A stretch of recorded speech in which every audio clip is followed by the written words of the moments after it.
Hello everyone, welcome back to my channel. ये जो series हमने स्टार्ट की थी क्लास 6 की एनसीईआरटी रिवीजन की, आज उसमें हम लोग मैथ्स का नेक्स्ट चैप्टर उठाने जा रहे हैं। चैप्टर बहुत इजी है तो वीडियो शॉर्ट होगी, तो बिना टाइम वेस्ट किए पहले कुछ एक्सरसाइज का रिव्यू देखते हैं, फिर लेट्स गेट स्टार्टेड।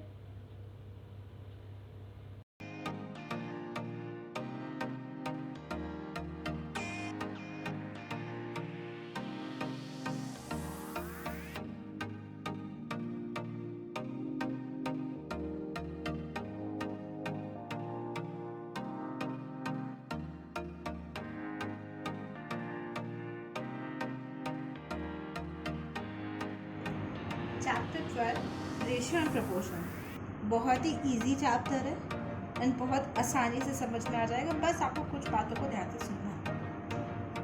देखो, रेशियो का मतलब होता है दो चीज़ों का हम रेशियो निकालते हैं, दो क्वांटिटी को हम कंपेयर करते हैं। जैसे मान लो अगर आप हो, आपके पास 2 चॉकलेट्स हैं, ठीक है, और आपकी सिस्टर हो, उसके पास 4 चॉकलेट्स हैं, तो इन दोनों को कंपेयर करना ही रेशियो कहलाता है। रेशियो का साइन मेनली हम लोग ये 2 डॉट से लगाते हैं, और जो दो चीज़ों का रेशियो निकालते हैं उसके बीच में ये डॉट्स लगाया जाता है। एंड हमेशा कंपेयर आप 2 इक्वल क्वांटिटीज को करोगे। चॉकलेट को चॉकलेट से करोगे, चॉकलेट को आप नंबर ऑफ समोसा से नहीं कंपेयर कर दोगे, है ना। सेम वे में यहाँ पे भी रेशियो हम एक ही चीज़ का किसी का रेशियो निकालते हैं। कोई भी क्वांटिटी हो बट हो एक ही चीज़, तभी हम रेशियो निकालेंगे। ओके, जैसे मान लीजिए अगर आप हैं, अब देखो हमने ये पहले ये रेशियो निकाला है 2:4। इसको ये भी बोल सकते हैं या ऐसे भी लिख सकते हैं 2/4। अब देखो जितना ये कट जाए उतना इसको काट देते हैं। ऐसा टेबल पढ़ो जिसकी टेबल में ऊपर वाला भी आ जाए, नीचे वाला भी आ जाए। तो दोनों 2 के टेबल में हमारा आता है 2 1 2 होता है, 2 2 4 होता है। तो हमारा रेशियो आ गया 1/2, या इसको लिखो 1:2 बोलते हैं 2, ठीक है। ये होता है रेशियो। अब जैसे मान लो एक रूम है, उसका लेंथ हमें दे रखा है 30 मीटर्स और ब्रेथ दे रखा है 20 मीटर्स। तो हमें लेंथ और ब्रेथ का रेशियो निकालना है, तो हम आराम से निकाल सकते हैं 30:20, ठीक है। या फिर इसको ऐसे भी लिख सकते हैं 30/20। दोनों साइड 0 0 कैंसिल हो जाएगा, हमारा बचेगा 3/2 या फिर 3:2। दोनों तरीके से आप लिख सकते हो, दोनों तरीका सही है, रेशियो को ही रिप्रेजेंट करता है। अब सीधी हम इसकी एक्सरसाइज शुरू करते हैं। एक्सरसाइज में भी जो एक्स्ट्रा चीज़ें आएंगी वही आपको बीच बीच में बताते रहेंगे। फर्स्ट क्वेश्चन है हमारा 12.1 का। There are 20 girls and 15 boys in a class. एक क्लास है जिसमें गर्ल्स कितनी है हमारी 20 एंड बॉयज कितने हैं 15 है। हमने लिख लिया, रिप्रेजेंट कर दिया। फर्स्ट पार्ट कह रहा है, ए पार्ट कह रहा है what is the ratio of number of boys to the number of girls. Number of boys का रेशियो हमें गर्ल्स से निकालना है, सॉरी गर्ल्स का बॉयज से निकालना है, गर्ल्स अपॉन बॉयज। ये ध्यान रखना जरूरी है कि ऊपर किसको बोला है, नीचे किसको बोला है, ठीक है। ऊपर वाले, अच्छा हाँ, एक और बात, जो ऊपर होता है उसको हम लोग बोलते हैं न्यूमरेटर, जो ऊपर नंबर लिखा होता है, और जो नीचे होता है उसको बोला जाता है डिनोमिनेटर। कभी कभी ये टर्म्स भी यूज हो जाता है, इसलिए हमें बताना था। तो अब हमें रेशियो निकालना है। नंबर ऑफ गर्ल्स दिया है 20 अपॉन नंबर ऑफ बॉयज दिया 15। अब ये किसी की टेबल में आता है, ऐसी कोई टेबल सोचो जिसके टेबल में 20 भी आता हो 15 भी आता हो। तो देखो 2 की टेबल में 20 तो आता है, 15 नहीं आता है। 3 की टेबल में 15 आता है बट 20 नहीं आता है, तो हम 2 और 3 कैंसिल आउट कर दो। देन 4 की तो कोई बात ही नहीं है क्योंकि हमें प्राइम नंबर सोचने हैं। 5 की टेबल में दोनों आता है, 5 4 एंड 5 3। तो हमारा रेशियो आ गया 4/3 या फिर 4:3। दोनों तरीके से किसी भी वे में रिप्रेजेंट कर सकते हैं। इसी का सेकेंड पार्ट कह रहा है रेशियो निकालो number of girls to the total number of students in class. Number of girls और टोटल स्टूडेंट्स का। गर्ल्स तो हमारी 20 है, टोटल कितने हैं, टोटल गर्ल्स और बॉयज मिला के ही टोटल होंगे, है ना, उतनी तो टोटल स्टूडेंट होते हैं। Number of girls plus number of boys, तो टोटल कितना है 35 है। 20 प्लस 15 35।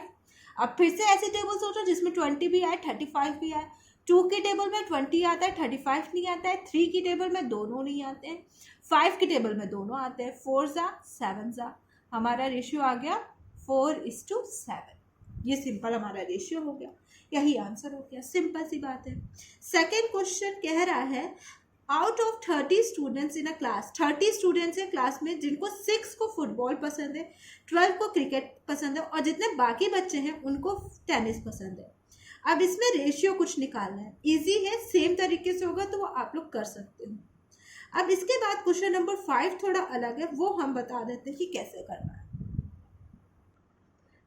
अब ये क्वेश्चन होगा हमारा इक्विवेलेंट रेशियोज पे।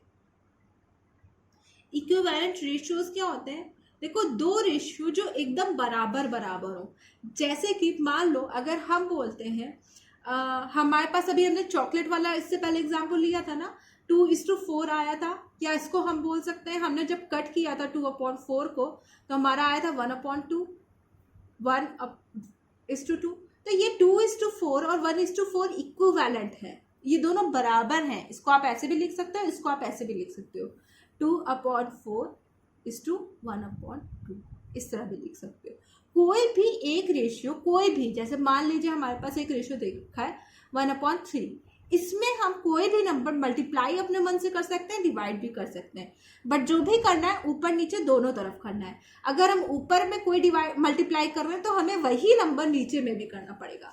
मतलब जैसे मान लीजिए हम 2 दोनों तरफ मल्टीप्लाई कर दें तो कोई फर्क नहीं पड़ेगा, तो ये हो जाएगा ऊपर ऊपर मल्टीप्लाई होकर 2 और नीचे मल्टीप्लाई होकर 6।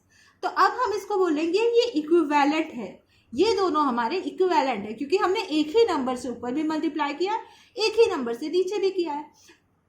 अगर हम इसमें चाहें तो 3 से कर दें मल्टीप्लाई तो भी हम कर सकते हैं। कोई भी एक नंबर ले लो, बस जो नंबर ऊपर लो वही नंबर नीचे लो। तो 1 × 3 3/3 × 3 9। तो ये भी आपस में इक्विवेलेंट है, ये इसके भी इक्विवेलेंट है 2/6, क्योंकि इसी से तो मल्टीप्लाई करके ये आया है। ये इससे इक्विवेलेंट, ये इससे भी इक्विवेलेंट, तो यानी ये इससे इक्विवेलेंट। ठीक है, सेम वही बेसिस चलेगा अब यहाँ पे। पहले देखो 15/18 हमें दे रखा है, बराबर में यहाँ डैश है /6। पहली बात तो ये सिंपलेस्ट फॉर्म में नहीं है, इसको सिंपलेस्ट फॉर्म में लिख लो तो हमारे लिए करना आसान हो जाता है। सिर्फ हम लोग इसीलिए चेंज कर रहे हैं, बाकी कोई और मोटिव नहीं है हमारा चेंज करने का। 15/18, ऐसे कोई नंबर सोचो जिसमें 15 भी आ जाए 18 भी आ जाए। तो 2 की टेबल में 15 तो नहीं आता है, 18 आता है, बट 15 नहीं आता है, तो हम 2 से नहीं कट कर सकते। 3 की टेबल से कट करो, 3 5 सा होता है, 3 6 सा होता है, तो हमारा आ गया 5/6 आ गया। और यहाँ पे क्या दे रखा था? देखो यहाँ पे हमारा 6 ही दे रखा था, यानी इसमें 6 में इन्होंने 1 को मल्टीप्लाई किया है तभी हमारा 6 आया है ना।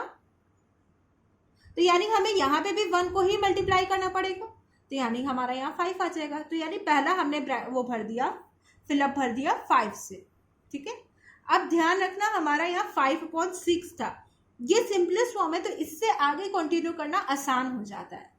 अब यहाँ पे नेक्स्ट लिखा है 10 और नीचे फिल द ब्लैंक्स। अब 5 से तुम्हें 10 बनाना है तो तुम्हें पता है मल्टीप्लाई या डिवाइड ही कर सकते हो, और ऐड या सब्सट्रैक्ट को तो नहीं कर सकते हम लोग। तो मल्टीप्लाई में देखो डिवाइड तो होगा नहीं क्योंकि छोटे से बड़ा जा रहा है, तो मल्टीप्लाई में हम क्या मल्टीप्लाई करें कि हमारा 10 बन जाए, तो हम मल्टीप्लाईज में 2 करेंगे। पर जब हम नीचे 2 मल्टीप्लाई करेंगे, ऊपर मल्टीप्लाई 2 करेंगे, तो हमें नीचे भी तो करना पड़ेगा, तो यानी 6 2 12 हो जाएगा। सिंपल सी। तो अब इसी बेसिस पे आप ये वाला पार्ट करके देखो और कमेंट सेक्शन में मुझे कमेंट करके बताओ कि आपसे हो पा रहा है या नहीं हो पा रहा है। ठीक है, बाकी फर्स्ट एक्सरसाइज में आपका रेशियो ही सिंपल निकालने को बोल रहा है, 2 क्वांटिटी दे दी है और उसने रेशियो ही निकालने को बोला है हमसे। तो रेशियो सिर्फ इतना ही था, बेसिक सारी चीज़ें मैंने आपको बता दी है, सिंपलेस्ट फॉर्म में चेंज करना बता दिया है, इक्विवेलेंट रेशियो बता दिया है, कैसे हम कोई चीज़ मल्टीप्लाई कर सकते हैं, डिवाइड कर सकते हैं, ये बता दिया है। अब हम लोग पढ़ते हैं अपना प्रपोर्शन। प्रपोर्शन क्या होता है? प्रपोर्शन का मतलब सिंपल से समझो, 2 रेशियो हमें दे रखा है, मान लो A/B एक रेशियो है और C/D दूसरा रेशियो। अगर ये दोनों बराबर हैं तो ये कहा जाता है कि ये प्रपोर्शन में है, और अगर ये दोनों बराबर नहीं है तो ये प्रोपोर्शन में नहीं है। ठीक है, एग्जाम्पल से समझाती हूँ। मान लो अगर एक हमें रेशियो दे रखा है 25:30 का और दूसरा हमें रेशियो दे रखा है 40:48 का, तो पहले इसको सॉल्व कर लो। 25/30 सिंपलेस्ट फॉर्म में कर लो तो चीज़ें दिखने लगती हैं। टेबल सोचो जिसकी टेबल में 25 भी आए 30 भी आए, तो ऐसी हमारी 2 तो है नहीं, 3 भी नहीं है, 5 है सीधे। 5 5 सा 5 6 सा और नहीं कट सकता है ना ये, तो हमने लिख दिया 5.6। अगर ये और कट सकता है तो हम और काटते। इसी तरह 40/48 भी लिख लो, तो ये हमारा 2 की टेबल में दोनों आ जाएगा ऊपर 20 आ गया और यहाँ 24 आ गया। अभी 20 और 24 ये भी कट सकता है तो हम और काट देते हैं। 10 आ गया और ये 12 आ गया।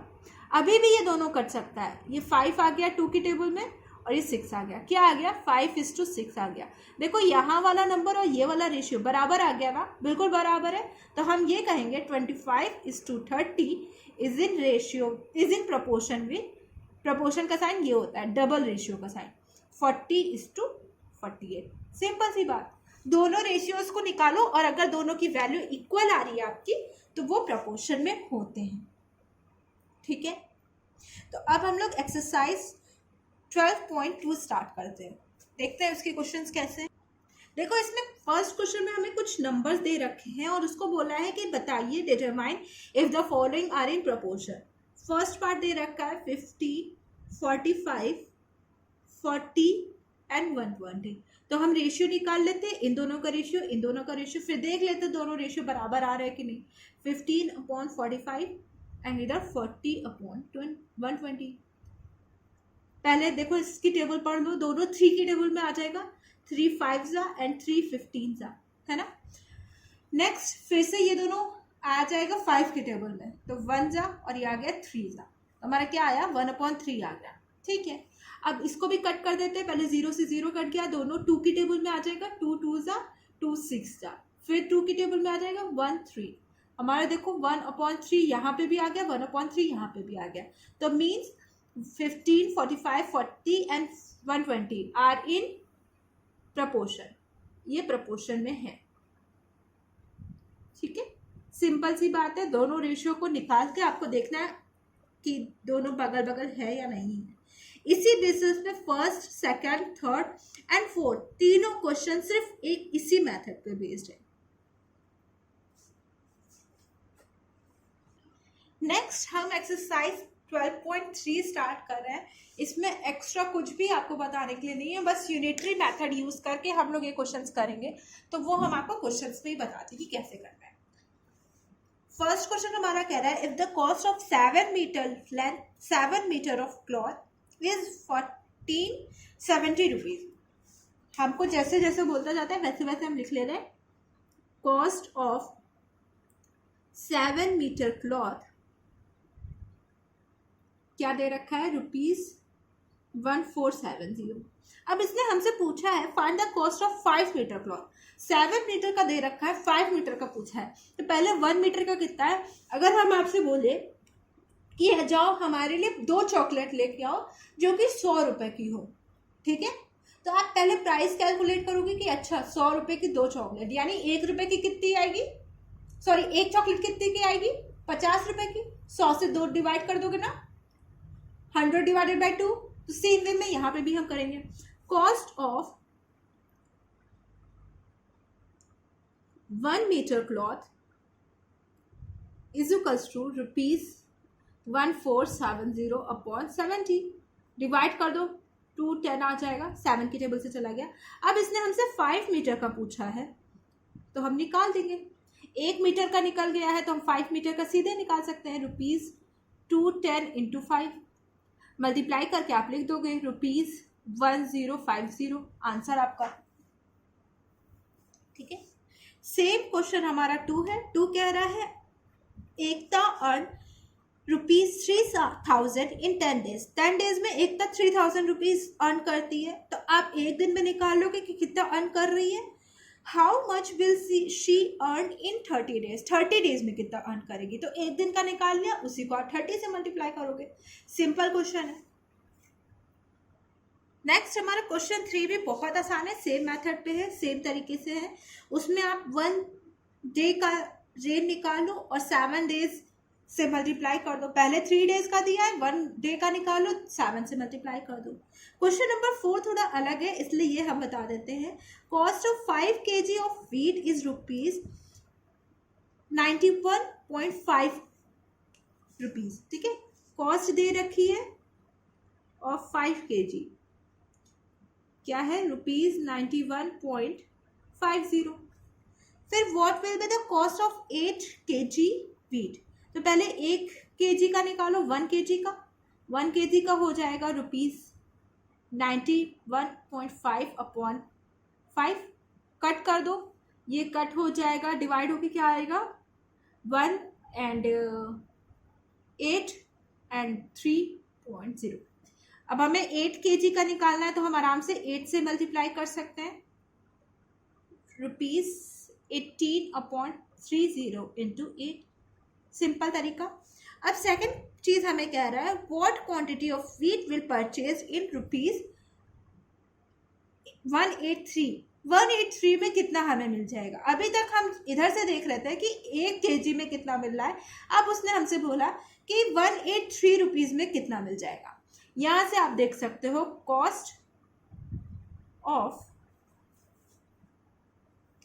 1 kg इज इक्वल्स टू, यहाँ आप मल्टीप्लाई करके आंसर आराम से लिख सकते हो, रुपीज क्या आया, 18.30 है ना, ये आया।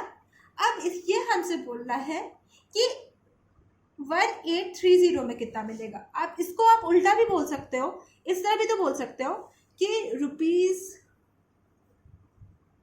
Wait in ₹1830 is equals to 1 kg।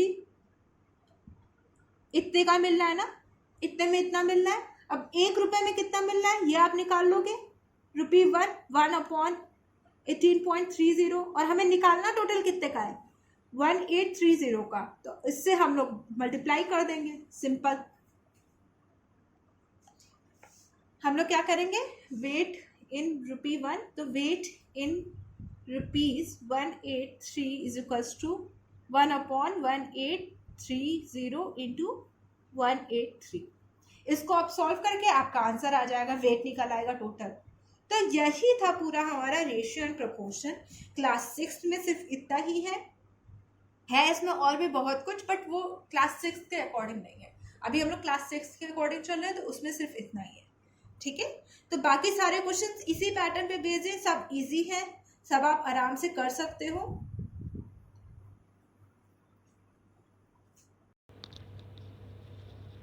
I hope आपको वीडियोस पसंद आ रही होगी। अगर आपको वीडियोस पसंद आ रही है तो प्लीज़ मेरी वीडियो को लाइक करें, शेयर करें एंड मेरे चैनल को सब्सक्राइब करें।